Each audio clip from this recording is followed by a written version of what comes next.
அன்பு குழந்தைகளே, இன்று நாம் நமது தாய்நாடான இந்தியாவின் அற்புதமான வரலாற்றைப் பற்றி அறியப் போகிறோம். நமது தேசம் ஆயிரக்கணக்கான ஆண்டுகள் பழமையானது. எண்ணற்ற கதைகளையும் வீரர்களையும் தன்னகத்தே கொண்டது. இந்தியா என்பது வெறும் நிலப்பரப்பு அல்ல, அது நாகரிகங்களின் தொட்டில். பல பேரரசுகள் இங்கு தோன்றி மறைந்துள்ளன. ஒவ்வொரு காலமும் ஒரு புதிய அத்தியாயத்தை எழுதியுள்ளது.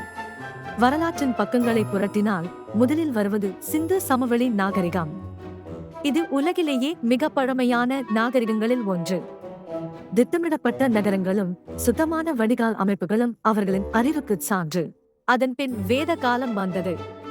அப்போதுதான் நமது பழம்பெரும் இலக்கியங்களான வேதங்கள் இயற்றப்பட்டன. வாழ்க்கை முறையும் அறிவியலும் செழித்தன. பின்னர் மகாஜனபதங்கள் தோன்றின. இதில் மகத பேரரசு வலிமை பெற்று வளர்ந்தது. சந்திரகுப்த மௌரியர் போன்ற மாமன்னர்கள் ஆட்சி செய்தனர்.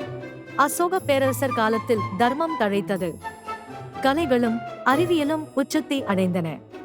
இது இந்தியாவின் போர்க்காலம் எனலாம்.